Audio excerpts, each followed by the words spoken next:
श्री कृष्ण ने अर्जुन को अभी तक बताया कि आत्मा क्या है, और अब वो बता रहे कि कर्म क्या है, कर्म के किस प्रकार हैं। भगवान ने कहा, इस तरह भागवत भक्ति में लगे रहकर बड़े बड़े ऋषि मुनि अथवा भक्तगण अपने आप को इस भौतिक संसार में कर्मों के फलों से मुक्त कर लेते हैं। इस प्रकार वो जन्म मृत्यु के चक्र से छूट जाते हैं और भगवान के पास जाकर उस अवस्था को प्राप्त हो करते हैं जो समस्त दुखों से परे है। जब तुम्हारी बुद्धि मोह रूपी साधन वन को पार कर जाएगी तो तुम सुनने तथा सुनाने योग्य सबके प्रति अनावश्यक हो जाओगे। जब तुम्हारा मन वेदों के अलंकारिमय भाषा से विचलित ना हो और वह आत्मा साक्षात्कार की समाधि में स्थिर हो जाए, तब तुम्हें दिव्य चेतना प्राप्त हो जाएंगी। अब अर्जुन श्री कृष्ण से पूछ रहे हैं। अर्जुन ने कहा, हे कृष्ण, आध्यात्मिक में लीन चेतना वाले व्यक्ति स्थिर प्रज्ञ के क्या लक्षण हैं? वो कैसे बोलते हैं तथा उनकी भाषा क्या है? वो किस तरह बैठते और चलते हैं?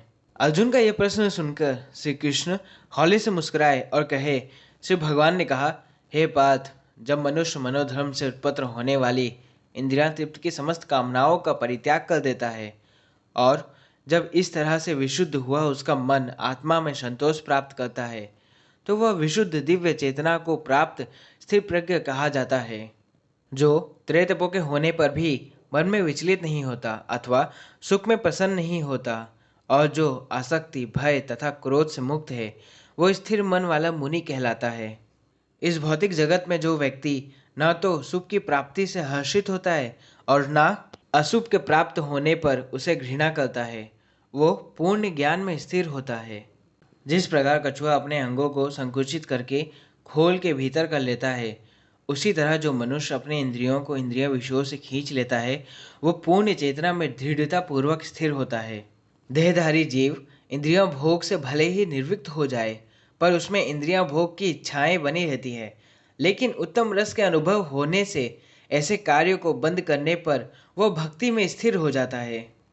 हे अर्जुन, इंद्रियां इतनी प्रबल तथा वेगवान है कि वो उस विवेक पुरुष के मन को भी बलपूर्वक हल लेती है, जो उसे वश में करने का प्रयत्न करता है।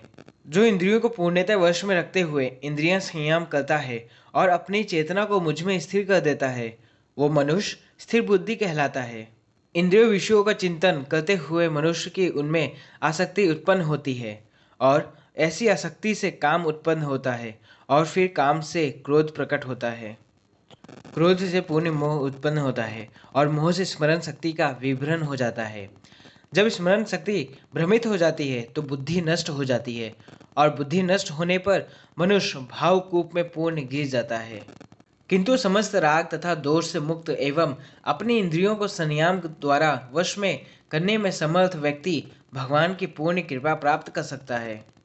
इस प्रकार से कृष्ण भावनामृत में तुष्ट व्यक्ति के लिए संसार के तीनों तप नष्ट हो जाते हैं और ऐसे तुष्ट चेतना होने पर उनकी बुद्धि शीघ्र ही स्थिर हो जाती है।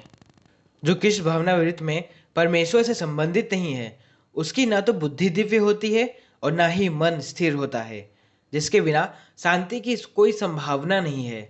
शांति के बिना सुख हो भी कैसे सकता है? जिस प्रकार पानी में तैरती नाव को प्रचंड वायु बह ले जाती है, उसी प्रकार विचरणशील इंद्रियों में से कोई एक जिस पर मन नियंत्रण लगा रहता है, मनुष्य की बुद्धि को हल लेता है।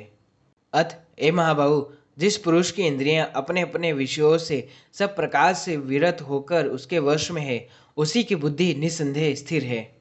जो सब जीवों के लिए रात्रि है, वो आत्मा संयामी के जागने का समय है, और जो समस्त जीवों के लिए जागने का समय है, वो आत्मा निरीक्षक मुनि के लिए रात्रि है। जो पुरुष समुद्र में निरंतर प्रवेश करती रहने वाली नदियों के समान इच्छाओं के निरंतर प्रभाव से विचलित नहीं होता, जो सदैव स्थिर रहता है, वही शांति प्राप्त कर सकता है। वो नहीं जो ऐसी इच्छाओं को तुष्ट करने की चेष्टा करता हो।